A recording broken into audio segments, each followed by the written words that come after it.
Okay, so brother, today class we will discuss on the candlestick, the multiple time frame, how we can use the mathematics in candlestick, how we can identify and understand the wicks of the candlestick and what's the purpose of the wicks and how candlestick closes inside, outside the wicks, then what information passed to the traders. So what next can be move in the market. So it's very important because we are trading the candlestick and understanding the candlestick is very important in the trading.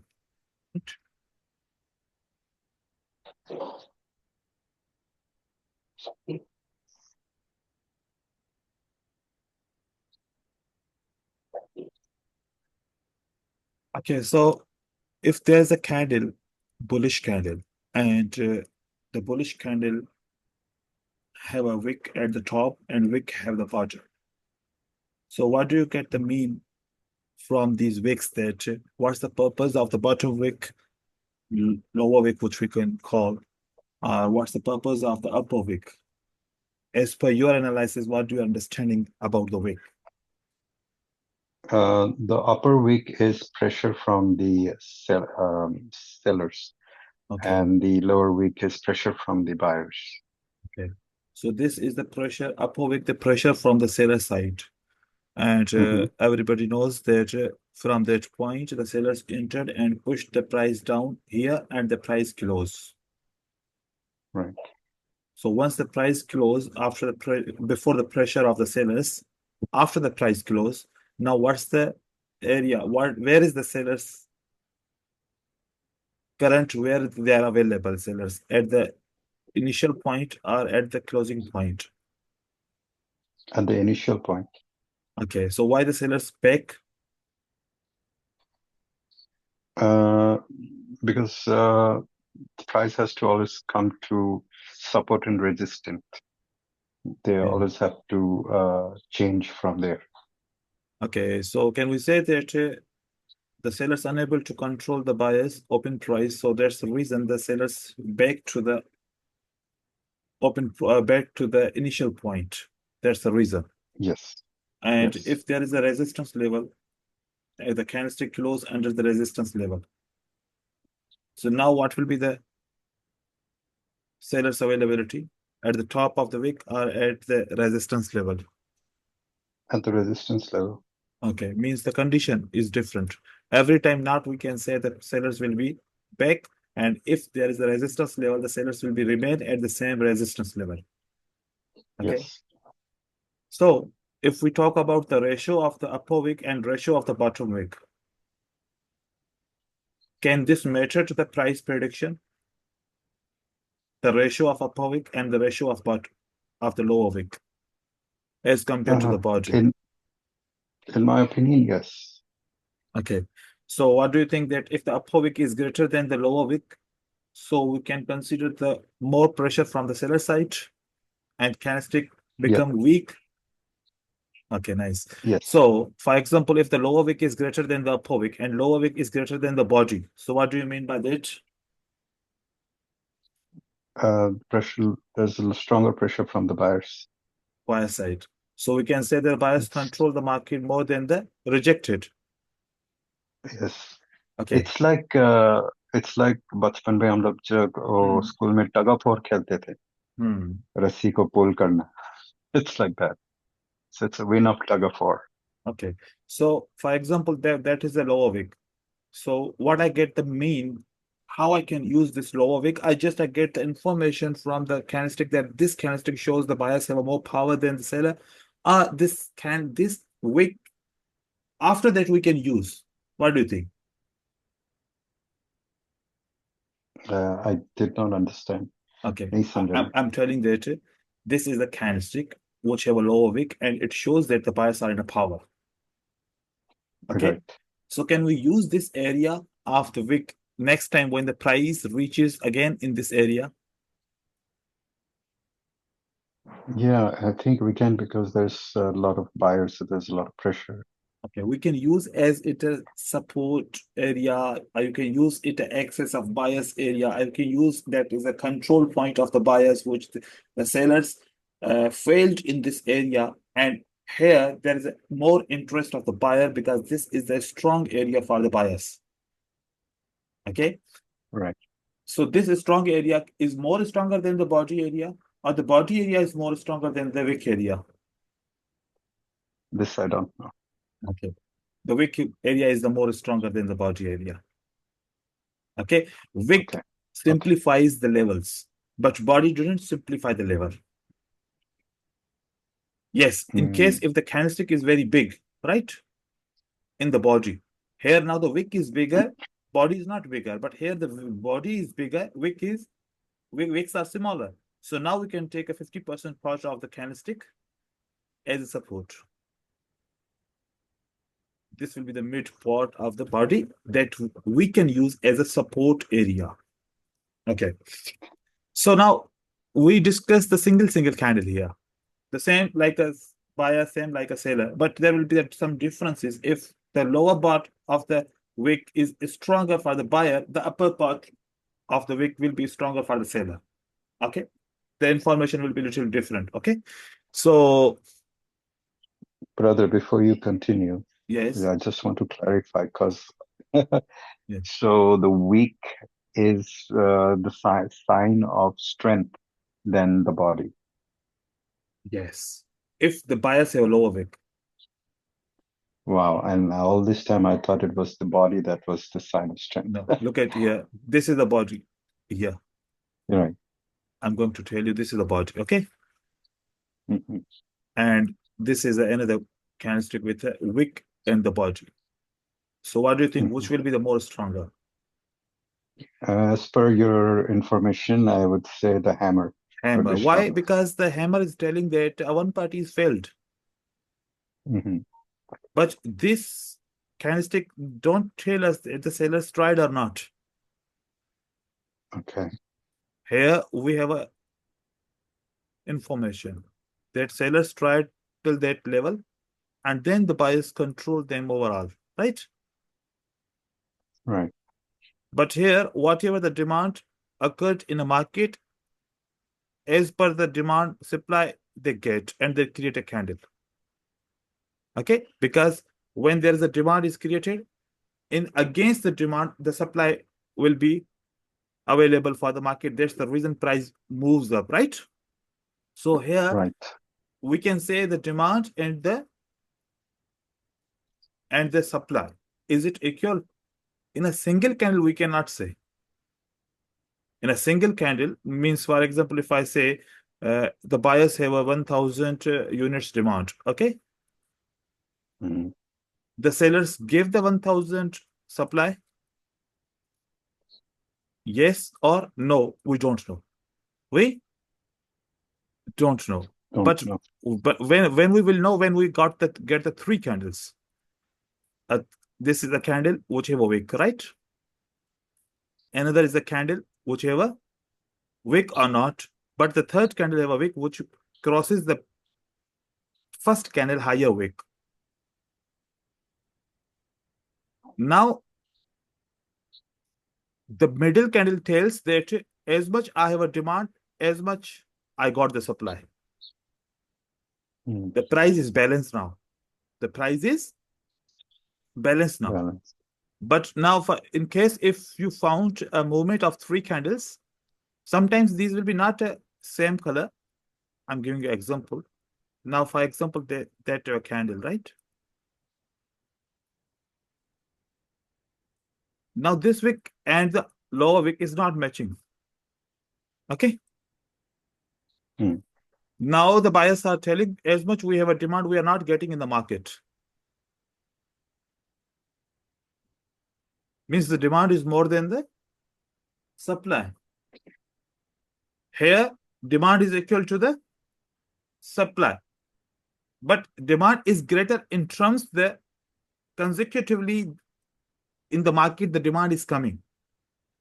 But here, the supply not meets the demand. So we can say this movement is an imbalance movement. This movement is a Imbalance. imbalance. And this movement is a balance. Balance. Now, what will be the importance of the balance and imbalance in the market. Mostly we are taking the levels, or mostly we are taking the order blocks, demand, supply areas where we can next time expect the market movement, reversal. Right. So if I draw here a red candle, and that red candle and one green candle creates a support or block area. Same here, right? So now I can say that the setup number 2 is more stronger than the setup number 1. Why? Because this is an imbalance area. Imbalance means, for example, a balance is what? Balance is that there is a 1 kg here, 1 kg here. So I can say this is balance, right? Right. But if the 1 kg here and 2 kg here, so we can say that no, there is no balance. One party is greater. Here, both parties are equal. Here, one party is greater. So in this, buyers are more than the seller. Here, the buyers and sellers are equal. So what will happen that if the price back in this support or in this block area, market will reverse back. Market will reverse back because the buyers are more, so we can expect the next buyer's movement. But here, 50-50 there are chances. Sometimes it's possible, and sometimes market never respect it. So balance and imbalance also is important in the candlestick. Okay, so now one thing we understood that a green candle, if have a lower wick, it's a stronger, and a red candle have a upper wick, it is stronger the body. Means wicks are, these wicks are giving the strength to the body, and sometimes wicks giving the weakness to the body. So lower wick in the red candle give the weakness to the body. Upper wick in a green candle give the weakness to the body. Okay. So now lot of information are in the wicks. This wick shows the weakness for the buyer. This wick shows the strength for the weakness for the seller and strength for the buyer. Here it shows the strength. Here it shows the strength. Okay, one more point is here. That is very important. I will draw some candles, and within the 2 seconds, you need to give me the answer, or 3 seconds, or maximum 5 seconds. Okay? Okay. Just I'm drawing. I have to identify I will the ask name you. of the candle. Oh, I will give you the question, right? Just I'm trying the format, and then we'll give you the question. How many candles are there? There's 5 candles.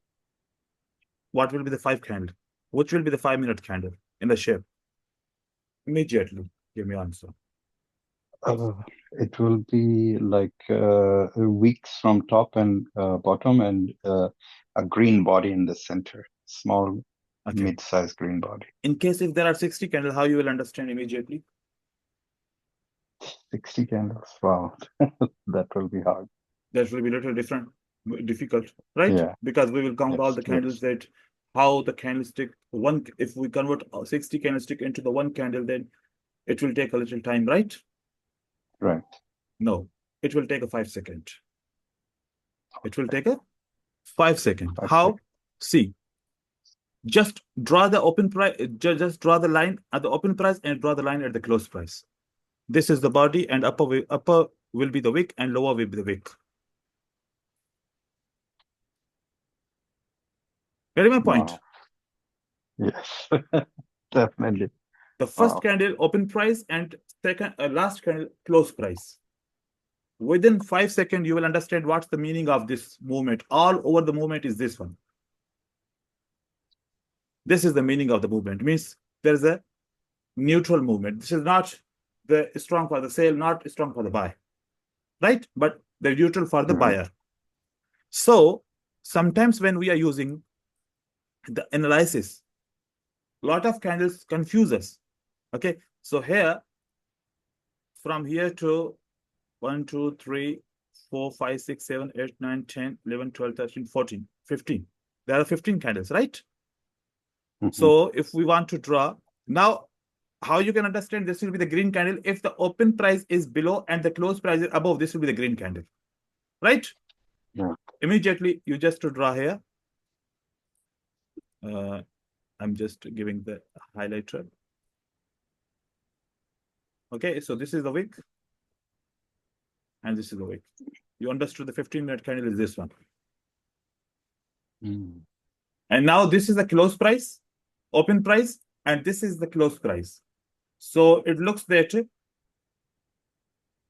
yes, it will be the seller candle because close price is little down. Okay. So this is the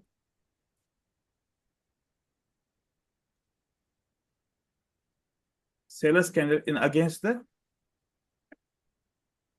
buyer candle. And then this is again the seller's candle.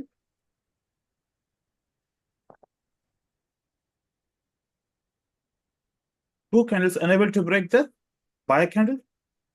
It does mean, yes, it does mean. Because 30-minute sellers tried unable to break the buyer's open price. So at the next candle, if we see the next candlestick, open price and close price, this is the close price. And this is the meaning of the candle, right? So whatever the number of the candles, first candle and last candle, it will give you the body, and remaining all the candles on this shape, it will be the wick. So candlestick math is very important because when we are talking about the patterns giving the 4 information. How much information? 4 information. You know the name of the pattern or don't know the name of the pattern, it doesn't mean. We just understand what's the meaning of that pattern. Okay. I'm going to draw here a pattern, and then you will tell me that what's the meaning of the pattern in terms of strength and weakness. So this pattern in terms of strength and weakness, what it mean? Strength. It's a strong or Strength it's for a weak? buyer. Strong. Strong. Okay. I'm going to draw another pattern. What it mean? Weakness Weak. for buyer. Okay. Okay. I'm going to another pattern.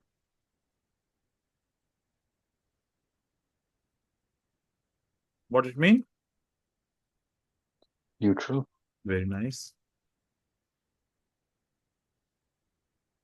Okay, so I'm going to draw a one candle.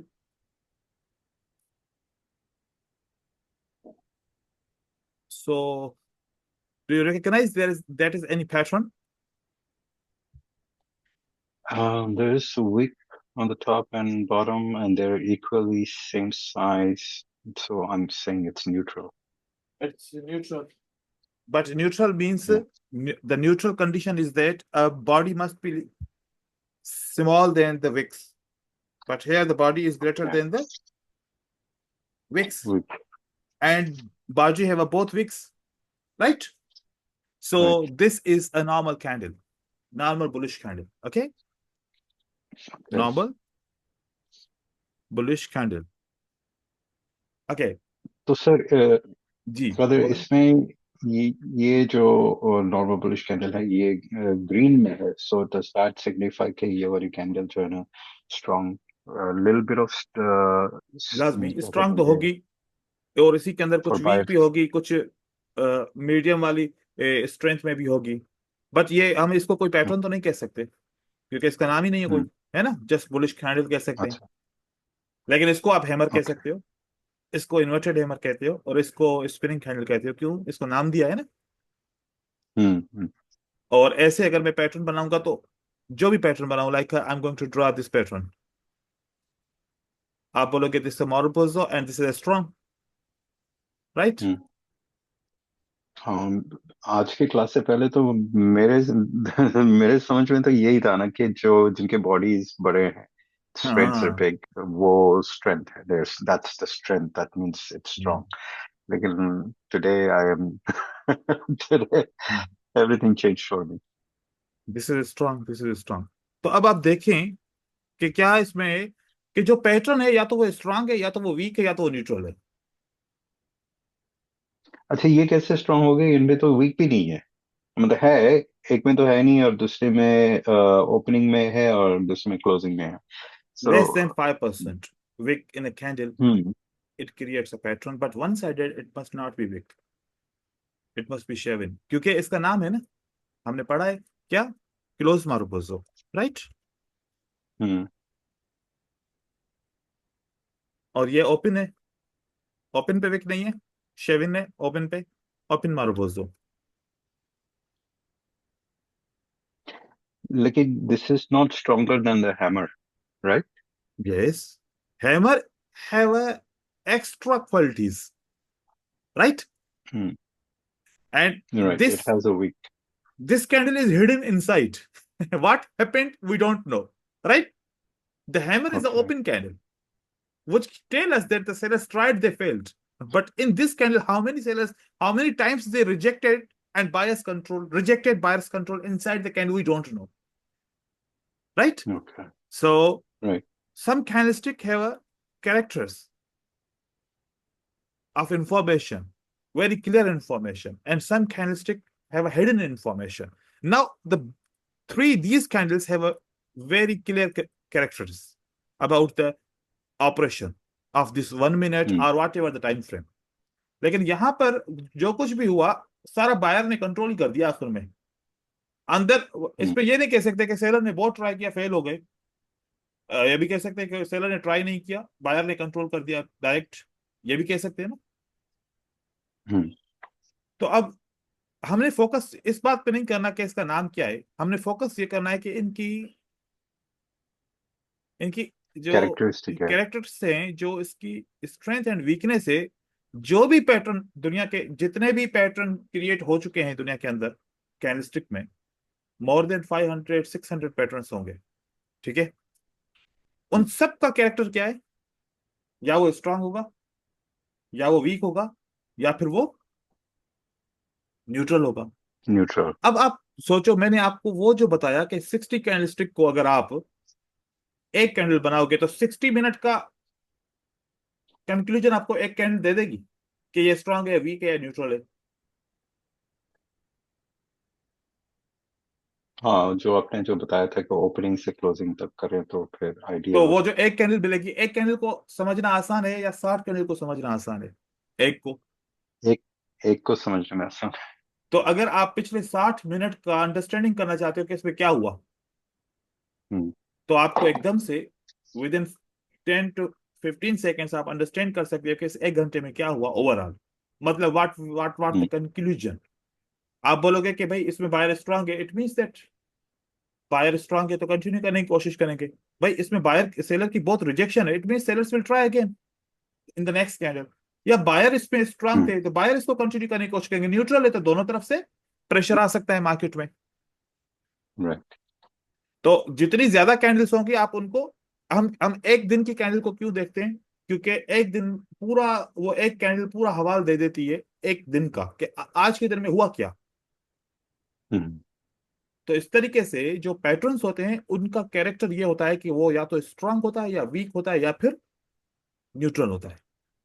तो engulfing को अगर हम देखें, engulfing का pattern है bullish हो या फिर बियरिश हो, इसका कैरेक्टर ये है कि इसने बायर ने सेलर को कंट्रोल किया है। और सेम इसका कैरेक्टर है जो इसका हैमर का कैरेक्टर है।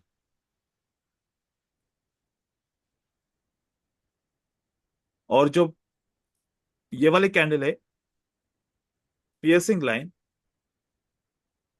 पियर्सिंग लाइन से पहले जो सेलर की कैंडल होती है वो बायर से साइज में बड़ी होती है, और फिर जब इसको हम कैरेक्टर करते हैं तो फिर इसका पता चलता है कि this is the weak candle for the seller. If the weak candle for the seller means it is the good for the buyer. Hmm. तो पैटर्न का मतलब वही निकल रहा है, क्योंकि हम अगर तीन पैटर्न को समझ लेना, ये वाले तीन पैटर्न को, तो सारे पैटर्न हमारे क्लियर हो जाते हैं। तो ये समझना है कि हम, क्योंकि पैटर्न को तो हम यूज करेंगे ना, कि उसके जी। बाद क्या क्या है करना है, हमें बाय करना है या सेल करना है। तो ऐसे आप पैटर्न्स को अंडरस्टैंड करेंगे कि उनकी स्ट्रेंथ क्या है, वीकनेस क्या है उन, और बाकी नाम याद करना, हाँ वो कम्युनिकेट करने के लिए आसान है। अच्छा है कि मैंने एंगल्फिंग को ट्रेड किया तो मुझे मेरा प्रॉफिट हुआ या लॉस हुआ, ये कम्युनिकेट करने के लिए अच्छा है। हम्म। ठीक है। तो ये देखो पैटर्न्स का ये होता है कि बस याद रखो कि सिर्फ पैटर्न के अंदर तीन किस्म की ये इंफॉर्मेशन होती है, स्ट्रांग, वीक, या फिर न्यूट्रल। ओके, नाउ अगर एक कैंडल है उसका अपर विक है, दूसरी कैंडल उसके अपर विक को क्रॉस करती है,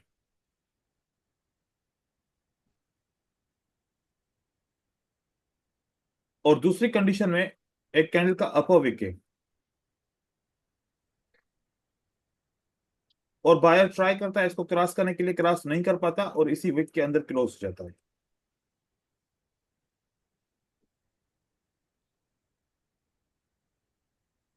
अब इसका मतलब क्या हुआ इन दोनों का आपके हिसाब से? पहले वाले में तो बायर्स जो हैं अभी तक उनमें मार्केट में स्ट्रेंथ है। अ, और जो है ना दूसरे सेकंड वाली दो कैंडल्स में आई फील के buyers are finally losing their strength, मतलब ओके, के sellers are coming in. Perfect. अब इसका स्ट्रक्चर क्या बनेगा, मैं आपको स्ट्रक्चर समझाऊं। मान लो कि ये 60 मिनट की कैंडल है, 1 आवर कैंडल है। ओके, हम्म। या फिर 5 मिनट की कैंडल है, या फिर 15 मिनट की कैंडल है। हम 1 मिनट की कैंडल को हम्म। देख रहे हैं।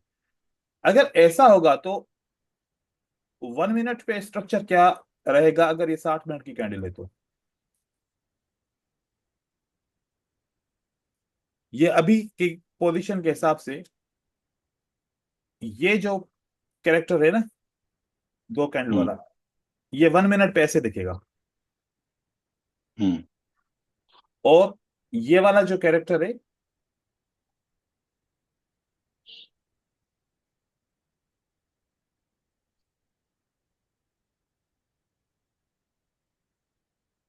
ये 1 मिनट पे ऐसे दिखेगा। हम्म। मतलब जब हम वेव्स की बात करते हैं, अगर मैं यहां पर एक वेव ड्रॉ कर रहा हूं, ये मैंने वेव को ड्रॉ किया, तो इसको कैंडल में कन्वर्ट करूंगा तो मुझे इसका इंटरमीडिएट लेना पड़ेगा कि कौन सी कैंडल कब क्लोज हुई। तो मैं इसका एक वर्टिकल लाइन लूंगा, भाई ये पहली कैंडल की मूवमेंट है, वो दूसरी कैंडल की मूवमेंट है। ठीक है। हम्म। तो अब इस मूवमेंट के अंदर आप अगर क्या कह सकते हो कि बायर को सेलर ने दोबारा कंट्रोल करने की कोशिश की है ना? हम्म। ये वीक मूवमेंट लग रही है, और ये आपके लिए कौन सी मूवमेंट लग रही है? ये स्ट्रांग मूवमेंट लग रही है। लेकिन ये उसके बदले हम्म। में, ये नंबर 1 की मूवमेंट के बदले में ये नंबर 2 की मूवमेंट क्या है, वीक है। हम्म। तो जब कैंडलस्टिक मूव करती हैं तो कैंडलस्टिक हमें बताती हैं कि if we are unable to cross the wick, कि हम कमजोर हो चुके हैं, वीक हो चुके हैं। क्या हो चुके हैं? वीक। अब वीक वीक। होने के बाद क्या होगा, कि बायर वीक हो गया। बायर क्या हो गया? वीक हो गया। Weak. This is the buyers movement, buyers telling that I am weak. Hmm. अब वीक होने के बाद मार्केट में दो किस्म की कंडीशन आ सकती है। या तो सेलर रिवर्सल करेगा, या तो सेलर रिवर्सल करेगा, सेलर आएगा, या तो बायर एग्जॉस्ट होगा। या तो बायर क्या होगा? Exhaust. Means last effort of the buyer. तो हम्म। बायर की एक ऐसी कैंडल बनेगी जो साइज में पिछली 5 कैंडल से साइज में बड़ी होगी। तो यहां पर लोग समझेंगे कि this is a strong candle, दिखने में तो लग रही है ना, हम्म। लेकिन है नहीं। This is the sign of reversal, this is the sign of, reversal. क्योंकि इन दो कैंडल में they unable to break the wick, and if you find any bias candle which broken both wick, this will be considered exhaustion candle।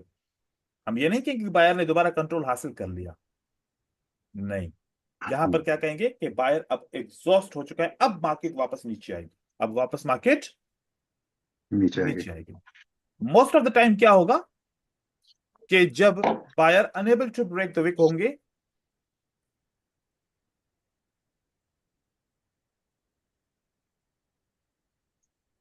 Reversal. तो reversal आएगा, और ये आप देखेंगे most of the time seller को यहां तक आना पड़ेगा। कहां तक? यहां तक, दो कैंडल में आए या फिर तीन कैंडल में आए। अब सेलर यहां से कंटिन्यू करने की जल्दी नहीं करेगा। बायर ने मार्केट की मूवमेंट स्टार्ट कहां से की थी? यहां से, राइट। वीक कहां पर हुआ? यहां पर।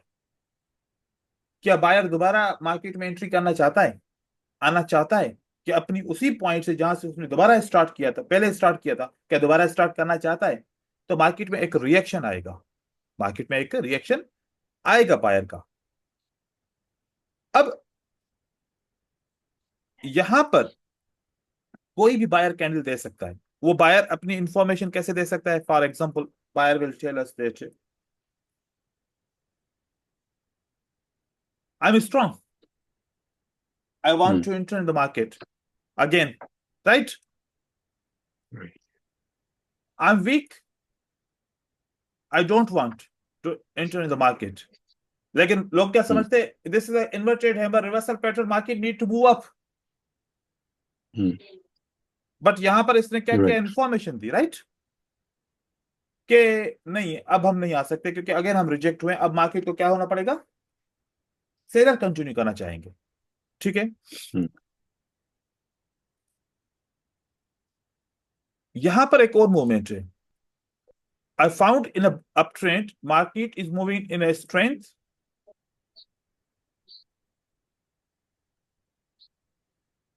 सेलर आके एक पैटर्न बनाते हैं। सेलर आते हैं क्योंकि ऊपर से रेजिस्टेंस थी, पास्ट में कोई हमने देखी थी कि एक रेजिस्टेंस लेवल थी, ठीक है। और उस रेजिस्टेंस की वजह से कौन आया मार्केट में? सेलर। बायर के मूवमेंट स्ट्रांग थी, बायर ने रिजेक्ट किया थोड़ा सा, तो सेलर के नीचे क्या बन गया? एक विक आ गया। Then again sellers tried and rejected and close inside their own wick, right. अब ये इंफॉर्मेशन है कि we don't want to continue, we don't want to continue. कि अपने विक को क्रॉस ना करने का मतलब होता है कि we are not ready to go down. तो यहां पर क्या आएगा फिर मार्केट में? फिर बायर मार्केट में आएंगे। अब लोगों का, मैं आपको लोगों की साइकोलॉजी बताऊं।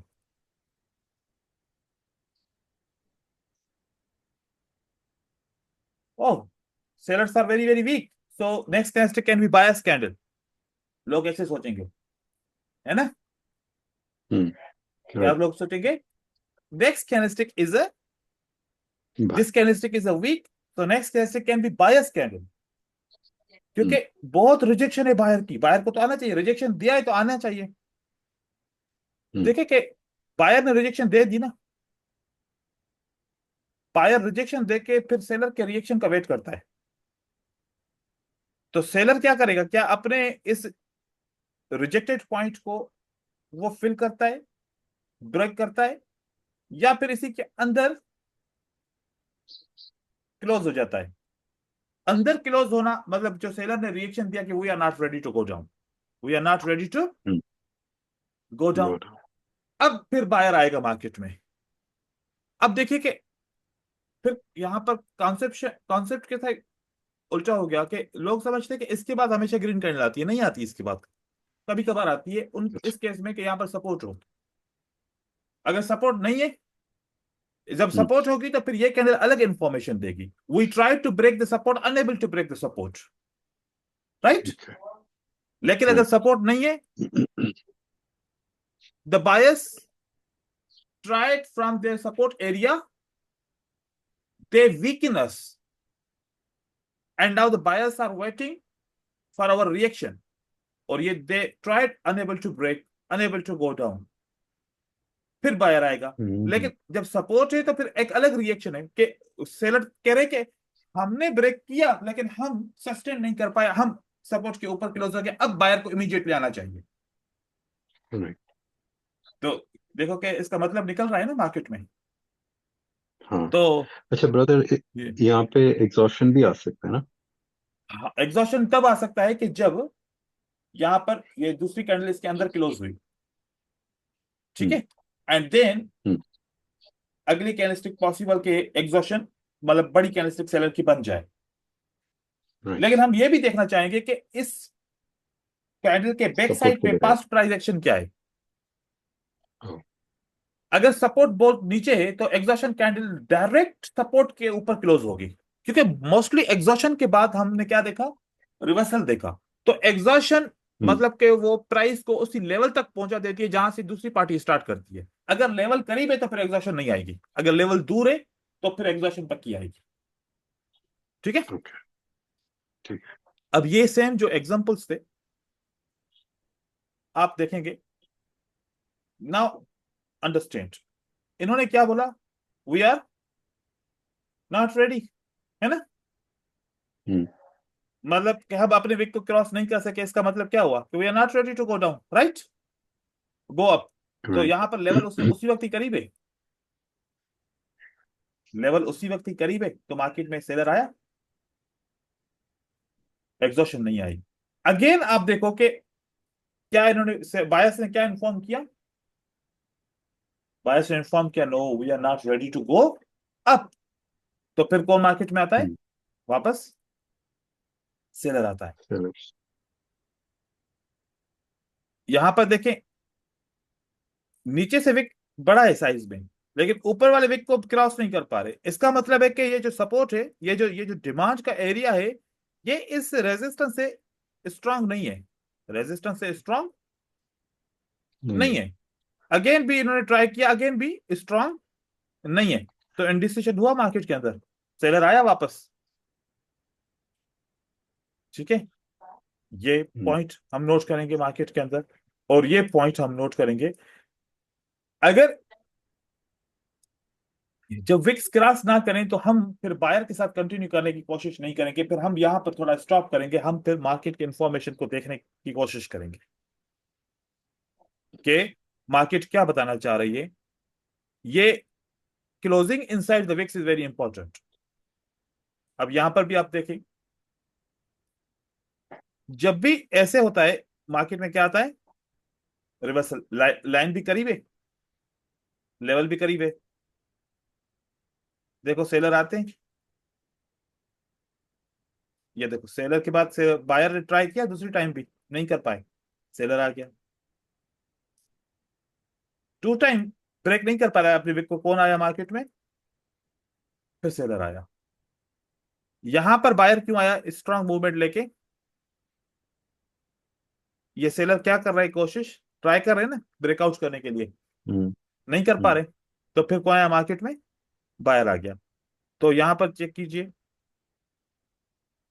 ये स्ट्रेंथ को शो कर रहा है ना, हम्म, स्ट्रेंथ को शो कर रहा है तो मार्केट ऊपर जा रही है, वीकनेस को शो कर रहा है तो मार्केट नीचे आ नीचे। रही है।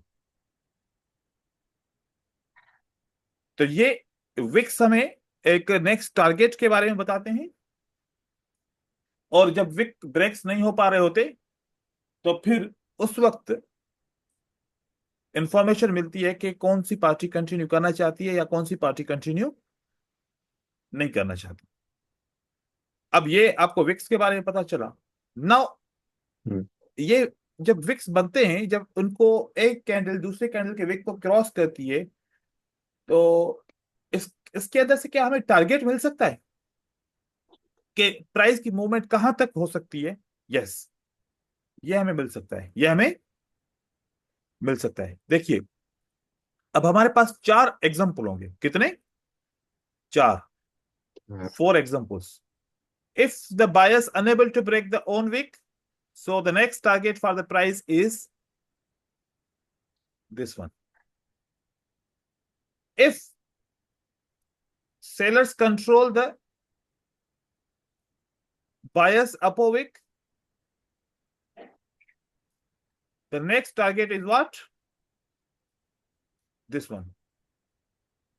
Same, if the sellers unable to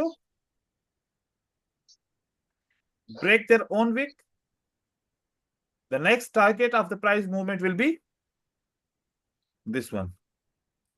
If the sellers controlled by the buyers with the lower wick, what will be the next target? The market goes to this area. अब आप सोच रहे होंगे कि 1 मिनट पे मैं देखूं तो क्या फायदा मुझे, कि ज्यादा से ज्यादा मुझे यहां पर सेलर ने इसको कंट्रोल किया और प्राइस यहां तक पहुंची, ठीक है, कभी 2 कैंडल मिलेगी, कभी एक ही दूसरी कैंडल इसको कंट्रोल कर लेगी। यहां पर देखो, ये सेलर अनेबल टू ब्रेक हो गया, तो क्या प्राइस इसी ओपन प्राइस को टच किया? ये सेलर को अनेबल टू ब्रेक हो गया, क्या प्राइस ने इस पॉइंट को टच किया? एंड यहां पर देखिए, अनेबल टू ब्रेक ऊपर विक क्रॉस किया, क्या सेलर ने इसी प्राइस को टच किया? और यहां पर जब ऐसे हुआ तो प्राइस ने इमीडिएटली टच नहीं किया था, लेकिन फाइनली आके प्राइस ने टच किया और उसी के बाद रिवर्सल आया मार्केट में। देखो, ऊपर सपोर्ट को कम रेस्पेक्ट करे, नीचे वाली सपोर्ट को ज्यादा रेस्पेक्ट किया, और यहां पर दिखने में तो है ही नहीं कोई सपोर्ट, ऐसा है कि नहीं है? हाँ, लेकिन देखो प्राइस इसको क्यों फॉलो कर रही है, कॉन्सेप्ट है, मैच हो रहा है, मतलब समथिंग है, हिडन है ना कुछ ऐसा, राइट, कि प्राइस राइट, ऊपर सपोर्ट है, उससे ज्यादा वो इसको इसने रेस्पेक्ट किया। क्यों रेस्पेक्ट किया? अब देखो कि यहां पर क्या कॉन्सेप्ट बना, कि प्राइस ने बोला कि अब ये टारगेट लाजमी बन गया, यहां से प्राइस को रिवर्स होना पड़ेगा, यहीं पर हुआ रिवर्स मार्केट में, ठीक है। तो अब ये पॉइंट को याद रखो, अब मैं इसके ऊपर अभी आपको और चीजें बताना चाह रहा हूं। ठीक है। यही तो मॉर्निंग स्टार इवनिंग स्टार्स है ना? कौन से वाले जो ऊपर मैंने लगाए हैं? ऊपर वाले इवनिंग स्टार्स और नीचे नहीं मॉर्निंग नहीं, मॉर्निंग स्टार नहीं है? तो वो तो जब टारगेट कंप्लीट होगा, मतलब मॉर्निंग स्टार बनने से पहले की बात कर रहा हूँ, मॉर्निंग स्टार बनने की बाद की बात नहीं कर रहा, ठीक है। अच्छा, तो ये तो ठीक। ये तो है ना, कि मैंने तो जब बताया कि जब ऐसा होगा तो मार्केट यहाँ तक पहुंचेगी, जब पहुंचेगी तब मॉर्निंग स्टार बन जाएगा। तो बनने से पहले हम अच्छा, ट्रेड अच्छा, करेंगे मॉर्निंग स्टार के, मॉर्निंग स्टार के बाद तो फिर एक अलग ही ट्रेडिंग होगी ना फिर हमारी, ठीक है। अच्छा।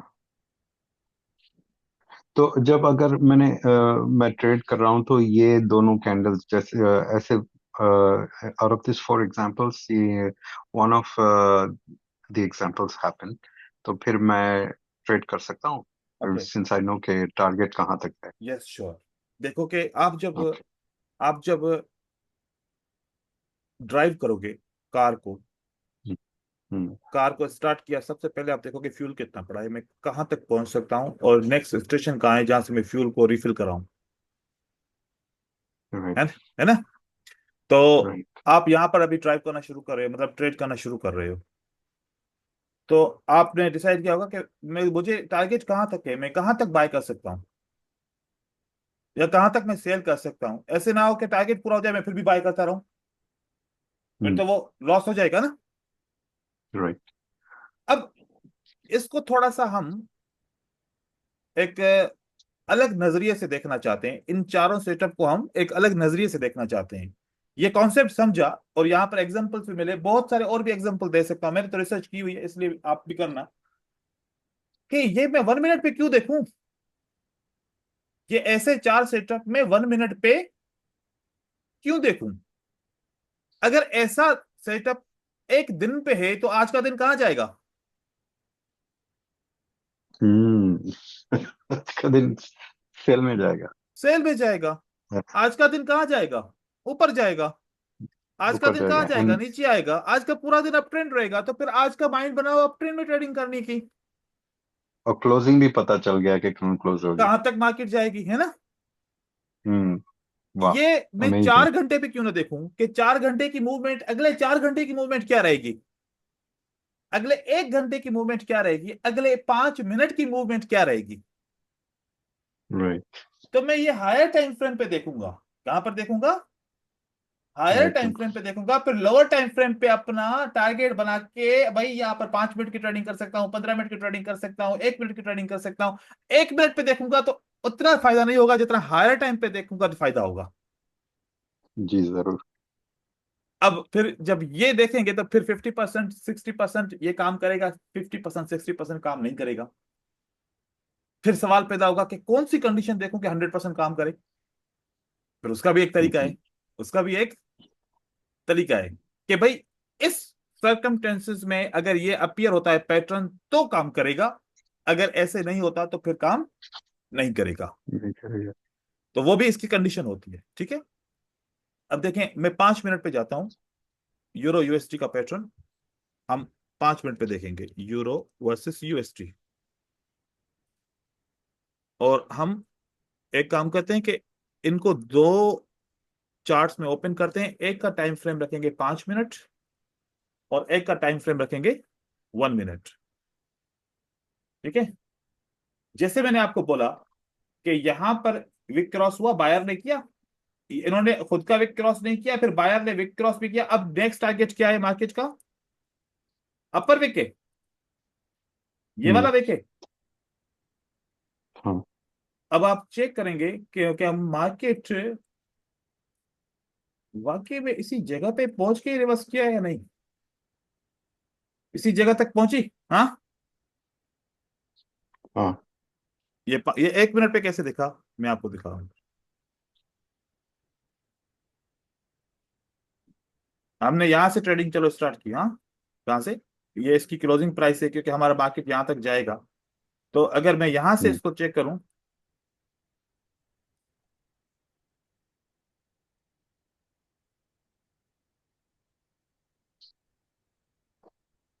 इस एरिया में ज्यादा कैंडल किसकी है? ग्रीन। और हमारा टारगेट किस तरफ का था? अब किस साइड पे था ना? जी। तो अब हम यहां से ये देख सकते हैं ना कि अगर सेलर कंट्रोल वीक के अंदर क्लोज हो जाते हैं, किसी सपोर्ट के ऊपर क्लोज हो जाते हैं सेलर, तो वो सपोर्ट काम करनी चाहिए, क्योंकि टारगेट मुझे यहां का मिला है। टारगेट मुझे हम्म। यहां का मिला है। तो ये टारगेट हो जाएगा कि यहां से मार्केट ऊपर की तरफ जाएगी। और ऐसे 5 मिनट की भी ट्रेड कर सकते हैं, ठीक है। अब यहां पर एक और सेटअप मैं आपको दिखाना चाह रहा हूं, ये वाला। यहां पर चेक कीजिए, ये कैंडल बड़ी होनी चाहिए। पहली कैंडल बड़ी होगी तो आपको टारगेट बड़ा मिलेगा, ठीक है। हम्म। अनेबल टू ब्रेक हुआ, ये टारगेट पूरा होना चाहिए। क्या इतना ही टारगेट पूरा होकर फिर बाहर क्यों आए वापस? है ना? हम्म। हाँ। इतना ही टारगेट पूरा होता है और फिर बाहर वापस आते हैं मार्केट में। क्योंकि बायर ने स्टार्ट कहां से किया था, कहां पर फेल, कहां पर हुए, यहां पर हुए। और स्टार्ट कहां से किया था, यहां पर। तो बायर ने कहा कि हम उस जगह से दोबारा स्टार्ट करने की कोशिश करेंगे जहां पर फेल हुए थे पहले। हम्म। जहां पर फेल हुए तो वापस मार्केट आई, और जहां से पहले उन्होंने स्टार्ट किया था उसी जगह से वापस मार्केट ऊपर की तरफ गई। फिर दोबारा भी बोला कि नहीं यार, हम नहीं कर सकते ब्रेक। तो फिर सेलर अब कंटिन्यू क्यों करके जा रहे हैं? हम्म। देखो कि मतलब कहने का कि बायर कहते हैं कि जहां से हम स्ट्रांग थे ना, जहां से हमने हम्म। स्टार्ट किया, और जिस जगह पे हम वीक हुए ना, फिर हम वापस उसी जगह तक जरूर आएंगे जहां से हमने पहले स्टार्ट किया था। उस जगह से भी हम ट्राई करेंगे फिर दोबारा। और फिर दोबारा अगर हम फेल हो गए तो फिर हम सेलर को बोलेंगे कि अब आप इसी दोनों लेवल को ब्रेक करके चले जाओ, हम दोबारा मार्केट में एंटर नहीं होंगे फिर। जब ये लेवल्स आई, ये लेवल के अंदर भी कैंडलस्टिक क्लोज हुई, क्या सेलर बायर ने रिएक्ट किया? कोई नहीं। नहीं किया। और इनको मौका मिल गया। अब इस जगह पे पैटर्न क्या बना? चार्ट पैटर्न क्या बना? डबल टॉप डबल टॉप, हाँ। ये बाद में बना, ये तो रेंज हो गया। मतलब ये बाद में पैटर्न बना है ना, चार्ट पैटर्न। पहले हाँ। कैंडलस्टिक हाँ। फॉर्मेशन किया, कैंडलस्टिक फॉर्मेशन ने पहले से हमें इंफॉर्मेशन दे दी थी कि हम क्या करना चाह रहे हैं, फिर उसी के हिसाब से चार्ट पैटर्न बना। तो chart pattern will tell us a future, future movement है ना, कि भाई जब हम्म। लॉन्ग टर्म मूवमेंट क्या रहेगी, इनसाइड मूवमेंट कैंडलस्टिक ने बताई, फिर long term movement chart pattern ने बताई कि हाँ ये सही कह रहे हैं, कैंडलस्टिक के हिसाब से ये फेल हुए, तो अब हम डबल टॉप का पैटर्न बन चुका है, तो अब मार्केट लॉन्ग टर्म के लिए नीचे जा सकती है, दैट्स पॉसिबल। राइट। तो कैंडलस्टिक के अंदर लेकिन ब्रदर, यहाँ पे एक सवाल था मेरा। हम्म, यहाँ पे एक्यूमुलेशन और मैनिपुलेशन का कोई चक्कर तो नहीं नजर आ वो रहा अभी मुझे। आगे चल के देखेंगे, ठीक है। अच्छा, ठीक है। हाँ वो फिर ठीक है। ऑटोमेटिकली आपको नजर आ जाएगा। वो अक्यूमुलेशन हाँ। मैनिपुलेशन को टाइम चाहिए, उसको क्या ओके। चाहिए, उसको एक पूरा टाइम चाहिए कि हम अपनी मर्जी से किसी मतलब की जगह पे भी अक्यूमुलेशन और मैनिपुलेशन ड्रा नहीं कर सकते। ओके। जैसे अगर आपको कल याद हो, तो मैंने क्या कहा था कि Monday Tuesday Wednesday Friday, right. तो मंडे के दिन अक्यूमुलेशन होती है ना। हम्म। तो 4 घंटे की कैंडल बनती है, 1, 5, 9। एक एक बजे, 1 बजे अगर कैंडल स्टार्ट होगी 4 घंटे की, तो खत्म कब होगी, 5 बजे। 5 बजे। फिर 5 बजे अगर स्टार्ट होगी तो खत्म कब होगी, 9 बजे। फिर 9 बजे स्टार्ट होगी तो कब खत्म होगी, 1 बजे रात को, है ना। हम्म। फिर 1 बजे स्टार्ट होगी तो 5 बजे। फिर, तो 9। ये कौन सा मॉडल बन गया, 159 159, right. Hmm. 1 is accumulation, 5 is a manipulation, 9 is a distribution। Every day, every time 9 बजे ट्रेंड बनता है। 9 बजे is this New York is time, New York New York time. Time, okay. Not our time, right. Not out. Okay. तो आप उस 9 देखो, अगर वाकई अगर देखो 1 बजे पे एक्यूमुलेशन है, 5 बजे पे हम्म। उस एक्यूमुलेशन का ब्रेकआउट हुआ है, तो 9 बजे डिस्ट्रीब्यूशन आएगी। फिर वो राइट। टाइम पे डिस्ट्रीब्यूशन आएगी। ओके। अगर 1 बजे रिट्रेसमेंट हुई है, क्योंकि यहां पर क्या थी, डिस्ट्रीब्यूशन थी, डिस्ट्रीब्यूशन के बाद क्या आता है, रिवर्सल और रिवर्सल कंटिन्यूएशन। और कंटिन्यूएशन। तो यहां पर 1 बजे ने क्या किया, रिट्रेसमेंट किया, तो फिर 5 बजे फिर अगेन एक्सपेंशन आएगी मार्केट की। फिर नौ हम्म। बजे क्या होगी, मार्केट के अंदर एक रेंज होगी। तो ये था 4 घंटे का टाइम, ये था 4 घंटे का 4 घंटे टाइम। का टाइम। तो हम अभी टाइम को कंक्लूड करेंगे, सारी चीजों को, क्या मैं जो मैनिपुलेशन एक्यूमुलेशन का कॉन्सेप्ट देख रहा हूं, क्या टाइम के साथ मैच कर रहा है, तो फिर ट्रू है। अगर टाइम के साथ मैच नहीं कर रहा, तो फिर मैं भी ट्रैप हो रहा हूँ, हो सकता है मार्केट में, है ना। तो हर हम्म। चीज अपनी जगह पे होनी चाहिए। तो तो जी बोले। 1 बजे एशियन एशियन मार्केट या ऑस्ट्रेलिया का? 1 बजे न्यूयॉर्क का हम बोलते हैं ना, न्यूयॉर्क का टाइम आप सिलेक्ट करोगे, ये हमारा ये वाला टाइम, इसके ऊपर नहीं देखोगे आप। ये अच्छा। टाइम आप नहीं देखोगे, आप देखोगे कौन सा टाइम, आप देखोगे ये वाला टाइम मैं आपको दिखा रहा हूँ। न्यूयॉर्क।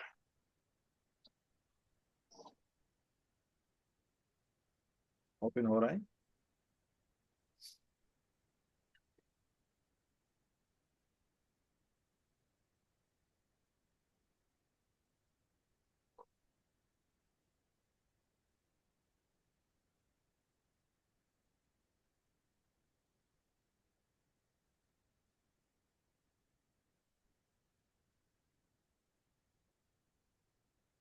ये हमारे पास 4 घंटे की कैंडल्स है, ठीक है।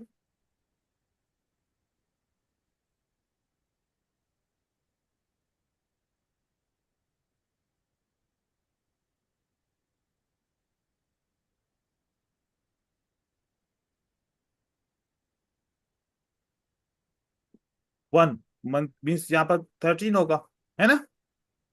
हम्म।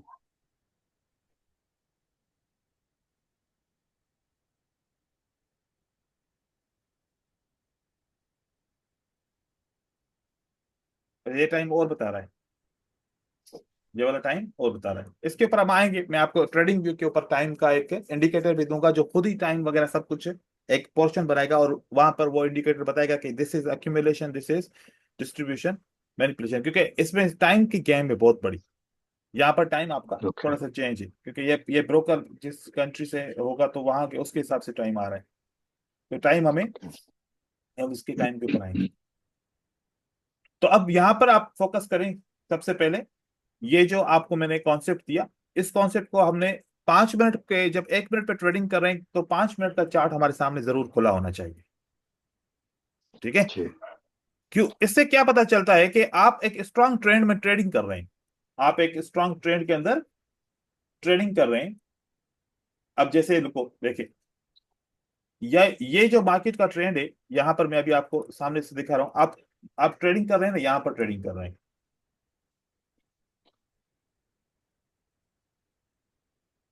आप यहां पर ट्रेडिंग करें। ठीक है? आप यहां पर तो 1 मिनट पे तो ये देखेंगे ना, आप ट्रेंड स्ट्रांग मूवमेंट ऊपर की तरफ जा रही है।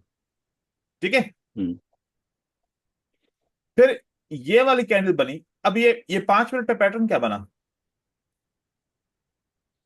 विक्रॉस हुआ, नहीं।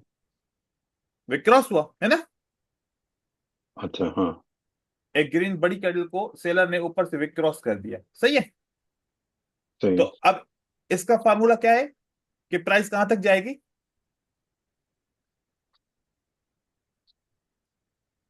बताएं। नीचे तक, मतलब उसकी ओपनिंग तक। इसके लो पॉइंट तक या ओपन तक। ठीक है? लो। देखो जैसे ओपन ब्रेक हुआ है, ओपन ब्रेक हुआ, फिर बायर आया, एक कैंडल बायर की बनी आपके सामने हम्म। यहां पर। तो अगर हम इसको देख के बाइंग करते रहेंगे तो फिर वही बाइंग का कॉन्सेप्ट हमारा जहन में होगा कि हम तो अप ट्रेंड में बाय के लिए ट्रेड कर रहे हैं, ये पिछली इतनी स्ट्रांग कैंडल मार्केट पे नीचे क्यों आ रही है? मतलब फिर हमारा तो हम्म। साइकोलॉजी डिस्टर्ब हो जाएगा ना। राइट, कॉन्फिडेंस भी खत्म हो जाएगी। यार मैं तो अप ट्रेंड में ट्रेड कर रहा था, ट्रेड डाउन ट्रेंड बना मुझे पता ही नहीं चला, क्योंकि आपको यहां पर डाउन ट्रेंड का पता चलेगा। अब इससे इन इन कैंडल से आपको डाउन ट्रेंड का पता चल रहा है कि मार्केट नीचे जाएगी, हम्म। लेकिन इस कॉन्सेप्ट के हिसाब से पता चल रहा है ना, इस हम्म। कॉन्सेप्ट के हिसाब से पता चल रहा है कि मार्केट का टारगेट क्या रहेगा, ये। तो अब यहां से लेकर यहां तक आप क्या सोच के ट्रेड करोगे? बाय का। जब भी बाय के पैटर्न को ट्रेड किया, आप तो अप ट्रेंड में थे, आपकी सोच अप ट्रेंड में अटकी हुई थी, ये पैटर्न फेल, ये पैटर्न हम्म। फेल, ये पैटर्न फेल, ये पैटर्न फेल, बाय का ट्रेड तो काम ही नहीं हो रहा। लेकिन सेलर के पैटर्न सारे भी नीचे आ रहे हैं, लोअर लो लोअर लो बनाते जा रहे हैं, है ना? हम्म। हम्म। तो इस टाइम फ्रेम पे ऐसे देखेंगे,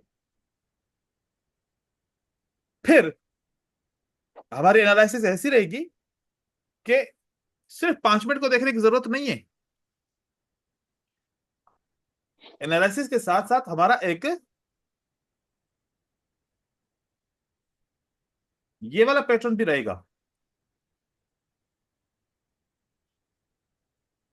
15 मिनट, है ना?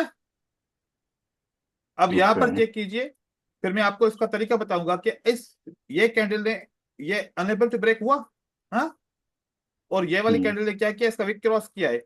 तो अब हम, ये कंसेक्यूटिव कैंडल है तो हम इसको एक कैंडल मानेंगे। अब इस यहां तक प्राइस जाएगी, कम से कम यहां तक कम से कम प्राइस जाएगी, तो मार्केट इस तरीके से ऊपर की तरफ जा रही है। लेकिन ये 5 मिनट पे कैसे दिखेगी? ये डिफरेंट दिखेगी 5 मिनट पे। फिर 1 मिनट पे कैसे दिखेगी? बहुत बड़ा सा ट्रेंड दिखेगा एक, है ना? हम्म। तो यहां पर, यहां से पता चला कि मार्केट का अभी टारगेट 15 मिनट पे क्या है, 15 मिनट पे टारगेट है मार्केट का ये, सही है? ये, क्योंकि हम्म। ये बना और इसने विक क्रॉस किया, तो यहां से पता चला कि ये टारगेट है मार्केट का, कौन से टाइम फ्रेम पे? 15 मिनट के टाइम फ्रेम पे ये इसका टारगेट है, ये वाला। ठीक हो गया? हम्म। तो 5 मिनट पे टारगेट क्या पड़ेगा? कितनी कैंडल? 3 कैंडल ऊपर की तरफ गई, हम्म। और 1 मिनट पे क्या होगा कि यहां पर हम कम से कम हमें पता है कि मार्केट का टारगेट ये है, तो इसमें हम अपनी कौन सी स्ट्रेटजी यूज कर सकते हैं? साइकोलॉजिकल पैटर्न की स्ट्रेटजी यूज करें, सारे साइकोलॉजिकल पैटर्न पे विन हो रहे हैं मार्केट के, हम्म। हम्म। और पैटर्न्स को देखें तो मोस्टली पैटर्न्स भी विन हो रहे हैं, और मार्केट का डायरेक्शन ऊपर जा रहा है, सपोर्ट भी काम कर रही है। तो स्ट्रेटजी वर्क कर रही है, तो ये एनालिसिस है, मल्टीपल टाइम फ्रेम के एनालिसिस। सिर्फ हमने एक फार्मूले के ब्याज के ऊपर, कि अगर एक बायर अब सेलर की कैंडल के विक क्रॉस करता है, या seller unable to break their own wick, ये वाला आता है हायर टाइम फ्रेम पे, तो उससे लोअर पे क्या असर आएगा, उससे लोअर पे क्या असर आएगा। तो सेम जब आप एक दिन के ऊपर चले जाओगे या 4 आवर के ऊपर चले जाओगे, तो आपके पास कम से कम 4 घंटे का तो, 4 घंटे का तो कम से कम आपके पास होगा ना, कि भाई मैं 4 घंटे में क्या होगा मार्केट के अंदर। 4 घंटे बहुत के अंदर कुछ। बहुत कुछ हो सकता है मार्केट के अंदर। ठीक है। हम्म, तो आपने आज जो एनालिसिस समझनी है मार्केट में, जो काम जी। करना है वो मैं आपको बताऊं।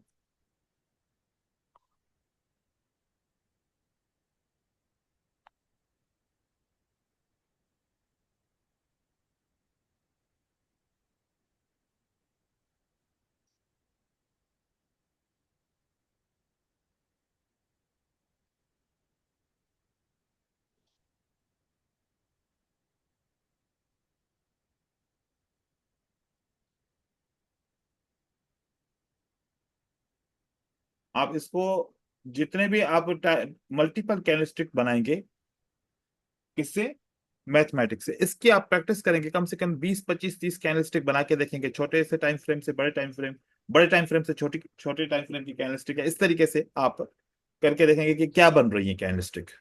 ये प्रैक्टिस आपके पास होनी चाहिए, तो आपको एक ट्रेंड के इंफॉर्मेशन के बारे में पता चलेगा कि मेजर ट्रेंड क्या कह रहा है, और असल में मार्केट की मूवमेंट क्या समझ में आ रही है। ठीक है, ये काम जरूर करेंगे। Then okay. नंबर 2 पे आप करेंगे same colour candle wicks unable to cross. वो जो ग्रीन कैंडल अपने ही विक को क्रॉस नहीं कर पाती, तो उसके बाद का टारगेट अचीव होता है, कहां तक मार्केट वो फॉलो करती है, नहीं करती। ठीक है। Number 3, different colour candle wick cross.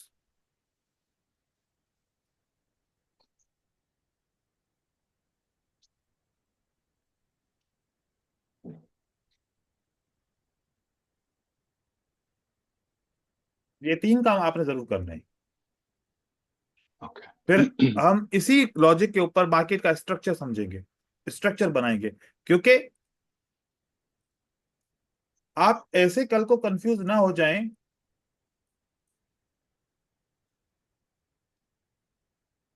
ये वेव ब्रेक हो जाए, आप बोले अब ट्रेंड हो गया। हम्म। अब आपको मैं एक बात बताऊं, गौर से समझिएगा। मैं इस स्ट्रक्चर के ऊपर फोकस करूंगा। अब ये स्ट्रक्चर कैंडलस्टिक में कैसा दिखेगा, फिर आप मुझे खुद बताओगे कि अब टारगेट यहां से मार्केट नीचे गिरनी चाहिए या ऊपर से मार्केट नीचे गिरनी चाहिए।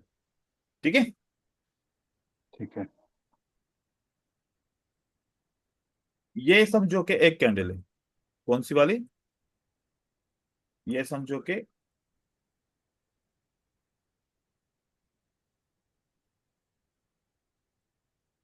एक कैंडल, यहां तक मार्केट क्या है, ये एक कैंडल। ठीक है, ये। हम्म, और इसको चलो कलर चेंज करो, ताकि इसका फिर आप आइडिया सही से लगा पाए।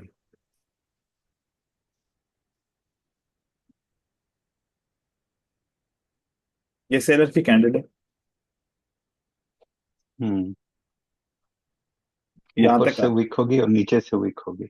हाँ, मतलब अगर यहां से ये ओपन है और यहाँ पर क्लोज है, तो फिर ये एक ही कैंडल हुई। एक सही ही है। कैंडल, लेकिन वहां पे रिट्रेसमेंट भी है। हाँ, और रिट्रेसमेंट मतलब अगर ये दूसरी कैंडल है, तो इसका मतलब है कि सेलर ऊपर की तरफ गया था और रिजेक्ट होके नीचे की तरफ आया, एंड देन प्राइस अगर ऊपर की तरफ गई है, तो यहां तक मार्केट गई है, तो फिर बायर की कैंडल बन जाएगी, है ना। फिर ये वाली कौन सी कैंडल हम्म, बनेगी, बायर की बनेगी। अगर ये पूरा हम्म, टाइम फ्रेम एक जैसा है, तो फिर ये बायर का होगा।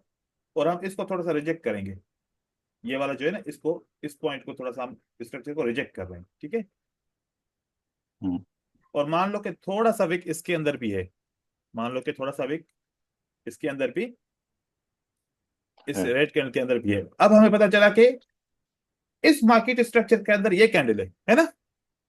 हम्म, तो मार्केट कहां तक कानून के हिसाब से जाएगी, इसको कम से कम टच या क्रॉस करेगी, है ना। हम्म तो फिर जब हम ये रिमूव करते हैं तो ट्रेंड इसके ब्रेकआउट से नहीं बनेगा, ट्रेंड इसके ब्रेकआउट से नहीं बनेगा, ट्रेंड इसके ब्रेकआउट से पता चलेगा कि मार्केट ने क्या किया। फिर क्या होगा, हम्म मार्केट के कानून के मुताबिक प्राइस को कहां तक टच करना है, यहां तक करना है। हम्म और अब सेलर फेल कहां पर हुआ था, क्योंकि यहां पर फेल हुआ सेलर, तो सेलर कहेगा कि जहां से मैंने स्टार्ट किया था दोबारा वहां से तो ट्राई करके देखूं, अगर फिर मैं ब्रेकआउट ना कर सका तो फिर आप भले बायर ऊपर मार्केट को लेके जाएं, है ना। तो इस करेक्ट। लेवल तक प्राइस पहुंचेगी, इस लेवल तक प्राइस पहुंच के फिर वापस ब्रेकआउट करने की कोशिश करने के लिए आएगी। जब यहां पर आए तो अनेबल टू ब्रेक अगेन कर दिया, क्या किया, अनेबल टू, ग्रेट। नहीं कर पाए, तो अब नॉन स्टॉप कौन जाएगा मार्केट में, बायर। तो हम्म जो कानून हमने समझा, रेंज देन एक्सपेंशन, तो वो बना। रेंज क्यों हम्म, बनी, बना। इस वजह से बनी। रेंज इसलिए बन रही थी क्योंकि सेलर फेल हुआ था, फिर वापस अपनी ओपन प्राइस तक गया जहां से उसने इस वेव को स्टार्ट किया, फिर दोबारा ट्राई किया, दोबारा फेल हो गया। तो अगर एक ही हम्म जगह पे एक से दो राउंड लगाएगी तो रेंज बन जाएगी, ठीक है। और फिर ठीक उस है। रेंज के बाद हम क्यों कहते हैं एक्सपेंशन होगा, वो इसलिए कहा कि क्योंकि रेंज वो कंप्लीट हो गई, सेलर फेल हो गए उस जगह से, फिर उसे एक्सपेंशन बना दी, मार्केट ऊपर की तरफ चली गई। तो अब हम ये सोचेंगे कि भाई जो रेंज हुई थी ना, उसका ब्रेकआउट किस तरफ हुआ, अरे उसका तो ऊपर हुआ। वो जो फर्स्ट रेंज का ब्रेकआउट होता है वो तो मैनिपुलेशन होता है। इसका मतलब है कि जो हम्म सेलर ने बोला है, जब हम यहां से फेल हो चुके हैं तो हम अब उस पॉइंट से आएंगे जहां से शुरू को ट्रेंड ही शुरू किया था हमने, या फिर वो मिड ऑफ द ट्रेंड था। फिर यहां से फिर एक रिवर्सल आना शुरू होगा, फिर मार्केट नीचे की तरफ आ जाएगी। देखा, मार्केट ऐसे करती है। हम्म। लॉजिकल है ना। हाँ, लॉजिकल तो है।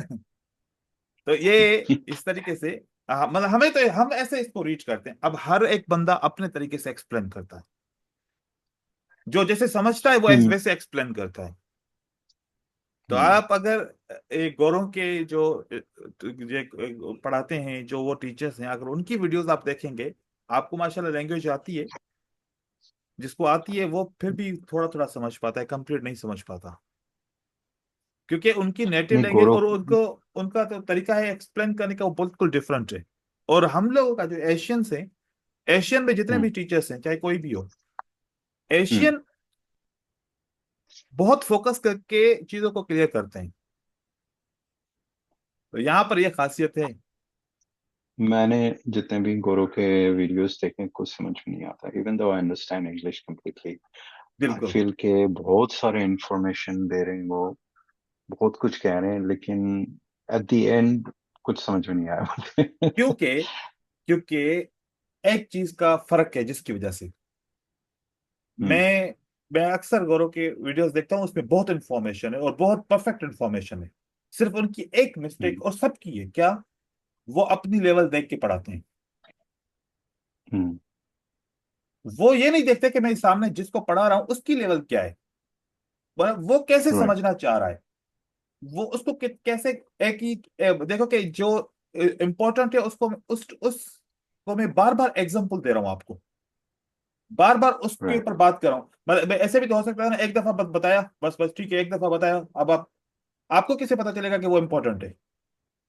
क्योंकि अगर मैं राइट। 10 चीजें बताऊंगा क्लास के अंदर और एक चीज चीज के ऊपर मैं 10 दफा रिपीट करूंगा, तो फिर आपको ऑटोमेटिकली पता चलेगा ये इंपॉर्टेंट है, इसको फोकस ज्यादा करो। वो क्या करते हैं, एक ही दफा बताते हैं, हर चीज को एक ही दफा सारे उनके लिए बराबर है, हम्म। ठीक है। एग्जैक्टली। वो रिपीट एग्जैक्टली। नहीं करते किसी भी पॉइंट को। नहीं। बाकी तो हर एक को जो है ना नॉलेज तो है, सब समझ सकता है। मैं कहता हूँ कि लॉजिकल हो, क्योंकि मेरी टीचिंग ऐसी है कि जब मैं सीखना चाहता था ना, तो मैं चाहता था कि मुझे कोई हम्म। ऐसे सिखाए जैसे मैं आपको सिखा हाँ रहा हूँ। जी। तो मुझे किसी ने सिखाया नहीं ऐसे, लेकिन मैंने कहा मैं तो किसी को ऐसे सिखाऊं ना जैसे मुझे चाहिए था। हाँ। नहीं ब्रदर, थैंक थैंक गॉड आप आप मार्केट में हो, क्योंकि एंड टू बी ऑनेस्ट, इतने सालों से मैं देख रहा हूँ ट्रेडिंग वीडियोस, डेमो में प्रैक्टिस कर रहा हूँ, पर I never paid any teacher yet. You are the first teacher I actually paid, because आपके जितने भी वीडियोस देखे मैं इतना कन्विंस हो गया, और मैं आई बीन सो सेटिस्फाइड कि मैंने कहा नहीं,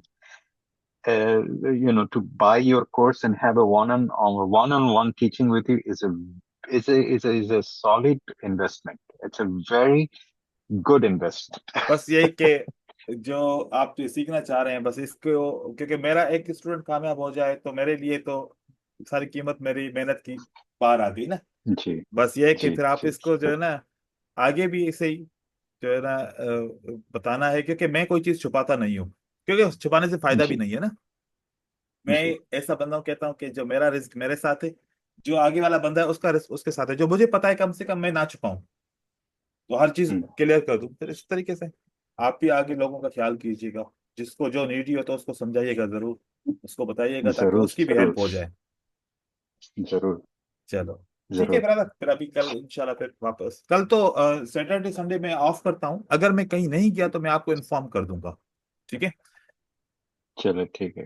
क्योंकि ठीक है, नो प्रॉब्लम। Saturday Sunday